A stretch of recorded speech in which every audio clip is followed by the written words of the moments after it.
मेरे बच्चे, अचानक से जो मेरा संदेश तुम्हें प्राप्त हुआ है, इसका सीधा अर्थ यह है कि मैं तुम्हारे कष्टों को और बर्दाश्त नहीं कर पा रही हूँ। जो कष्ट तुम्हारे जीवन में है, उसे दूर करना चाहती हूँ।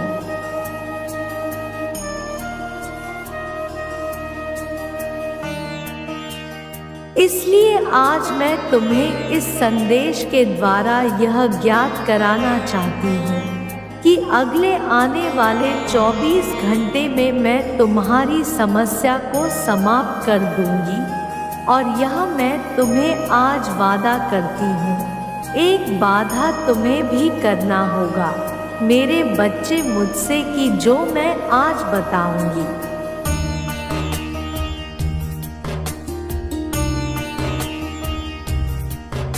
उसे तुम पूर्ण रूप से सुनकर करोगे, क्योंकि कुछ करने से ही कुछ प्राप्त होता है। जिस प्रकार यदि तुम्हें भूख लगती है तो खाना खाने के लिए तुम्हें अपने हाथों को उठाकर खाना अपने मुंह में डालना होता है, तब तुम जाकर अपना पेट भर पाते हो।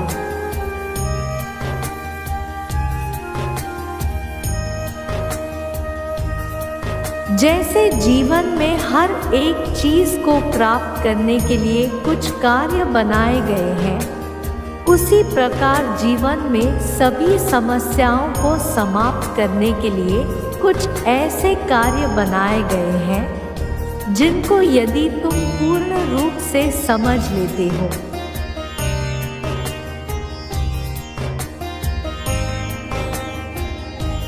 तो जीवन में तुम्हें पीछे मुड़कर देखने की जरूरत नहीं है।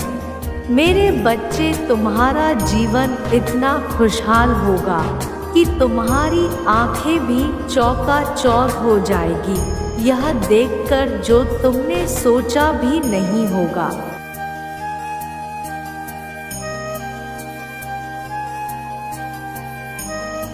वह सब तुम्हें प्राप्त होगा, केवल तुम इन 5 कार्य को करो। बाकी सब कुछ मुझ पर छोड़ दो, जिसमें से पहला कार्य है कि तुम हर बुधवार की संध्या काल में गणेश जी के समक्ष दीपक जलाते हुए तुम उनकी आरती करते हुए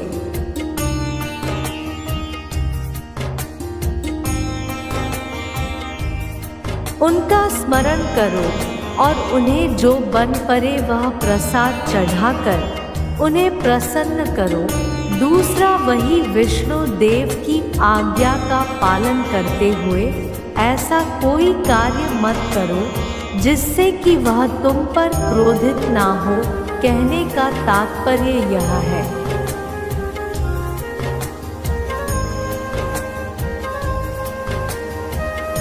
कि जब उनका और लक्ष्मी जी का दिन होता है, उस दिन तुम उन्हें जितना हो सके उतना प्रसन्न करने के लिए उनका नाम जपो। हो सके तो उनका प्रसाद चढ़ाओ। श्रद्धा से, प्रेम से, भक्ति से, भाव से तुम उन्हें प्रसन्न करो।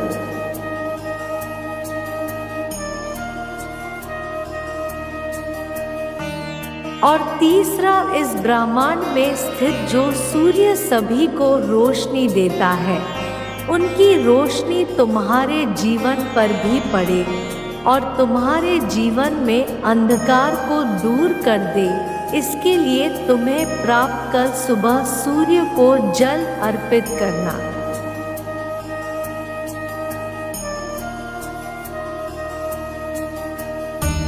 क्योंकि मेरे बच्चे, जब सबको रोशनी देने वाला सूर्य तुम्हारे जीवन में प्रकाश लेकर आएगा तो तुम्हारे जीवन की समस्याओं को समाप्त कर देगा। क्योंकि जो होता है वह इस धरती पर ही होता है।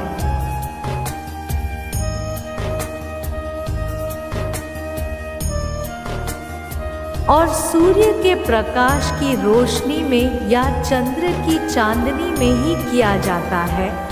इसलिए सूर्य प्रसन्न है तो चंद्र भी तुमसे प्रसन्न है। चौथा शनिवार के दिन तुम पीपल के वृक्ष के निमित्त शनि देव के नाम से दीपक जलाओ।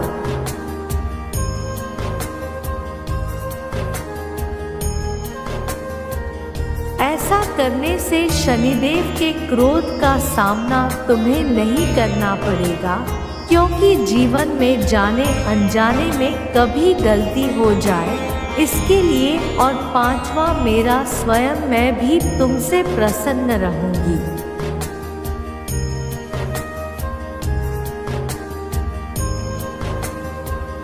तो तुम्हारे जीवन में कोई भी मुसीबत कोई भी नहीं आने वाली और तुम्हारे जीवन में हर खुशहाली में स्वयं लेकर आऊंगी। मेरे बच्चे जो भी मेरा भक्त है उनकी रक्षा करने के लिए हर कार्य करूंगी।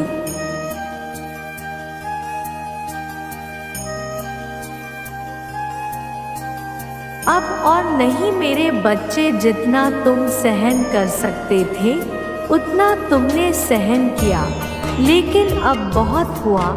कठिनाइयाँ झेलते हुए तुमने ये जो कर्म किए हैं, तुम्हारी इन कर्मों ने मुझे प्रसन्न कर दिया है।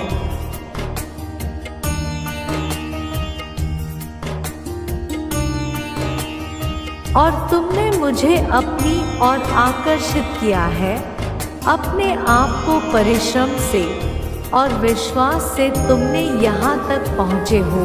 तुम सब बच्चों से अलग हो मेरे बच्चे, क्योंकि तुमने औरों की तरह रोने में अपना समय और किस्मत को खराब नहीं किया।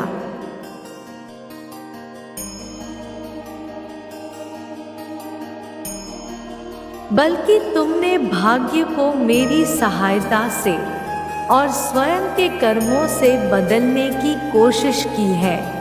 और तुम निश्चित ही अपने कर्मों के द्वारा अपनी किस्मत को बदल पाए हो।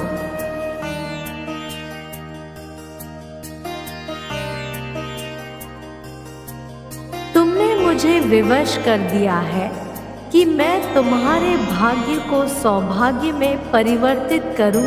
मेरे बच्चे, जो लोग हार मान कर बैठ जाते हैं और अपने जीवन में निराश होकर गलत रास्ते को चुन लेते हैं, चोरी चकारी करते हैं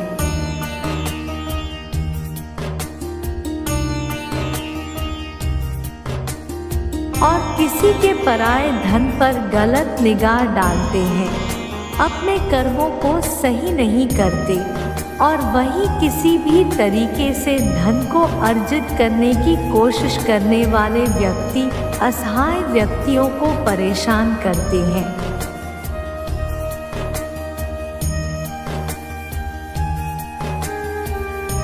और अन्य गलत कार्य करते हैं। उन सभी बच्चों को तुमने गलत साबित कर दिया। तुमने साबित कर दिया है कि भाग्य को बदला भी जा सकता है, बस कर्म करने की कमी होती है।